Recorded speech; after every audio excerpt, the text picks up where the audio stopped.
នុញ្ញាតឲ្យយើងខ្ញុំទាំងពីរអ្នកសូមធ្វើសេចក្តីគោរពចំពោះសម្ដេចទ្រង់អាដាមលោកជំទាវលោកលោកស្រីនាងកញ្ញាទាំងអស់ដែលកំពុងទៅតាមដានទស្សនានៅការផ្សាយផ្ទាល់កម្មវិធីព័ត៌មានពេលថ្ងៃត្រង់របស់បណ្ដាញស្ថានីយ៍ទូរទស្សន៍កម្ពុជា CTN ព័ត៌មានជាតិសំខាន់ដូចតទៅទូរទស្សនិកជនទាំងអស់ជាទីគោរពឥឡូវនេះខ្ញុំបាទនឹងជម្រាបជូនលោកអ្នកពាក់ព័ន្ធជាមួយនឹងព័ត៌មានមួយដែលនិយាយអំពីធនាគារ Maybank បន្តឧបត្ថម្ភដល់សិស្សនៅអង្គការលើកស្ទួយប្រជាពលរដ្ឋ PIO ដែល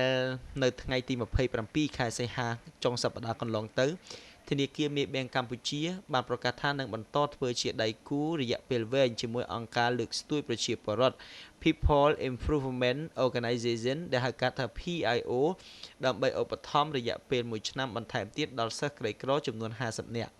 ចាប់តាំងពីឆ្នាំ2012មកធនាគារ Maybank បានឧបត្ថម្ភកុមារក្រីក្រ20នាក់ដែលបានផ្ដល់ឱកាសឲ្យពួកគេទទួលបានចំណេះដឹងដែលជាវិថីមួយជាឆ្ងាយពីភាពក្រីក្រ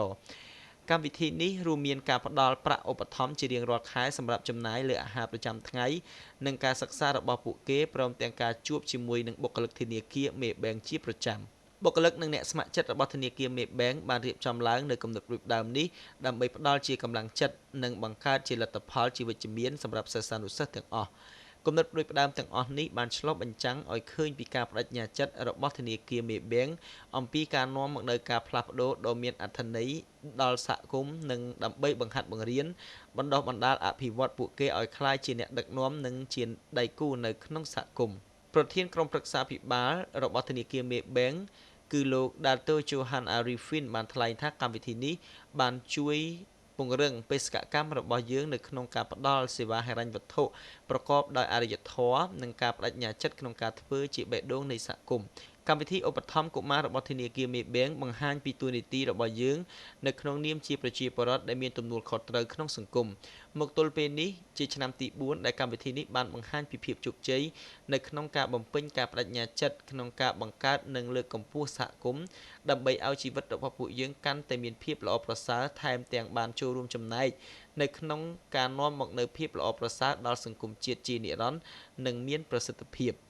តាមរយៈកម្មវិធីនេះផងដែរធនាគារ Maybank ក៏មានការទទួលស្គាល់ទាំងក្នុងនិងក្រៅប្រទេសហើយធនាគារ Maybank កម្ពុជាទទួលបានពានរង្វាន់ពីកម្មវិធីកិច្ចការសង្គមល្អផ្ដាច់គេ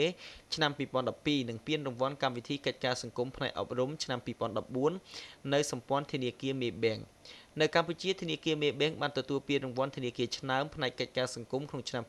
2013រួមទាំងពានរង្វាន់ធនាគារឈានមុខគេលើផ្នែកកិច្ចការសង្គមនៅក្នុងឆ្នាំ2015ដែលផ្ដល់ជូនដោយ Global Banking Financial Review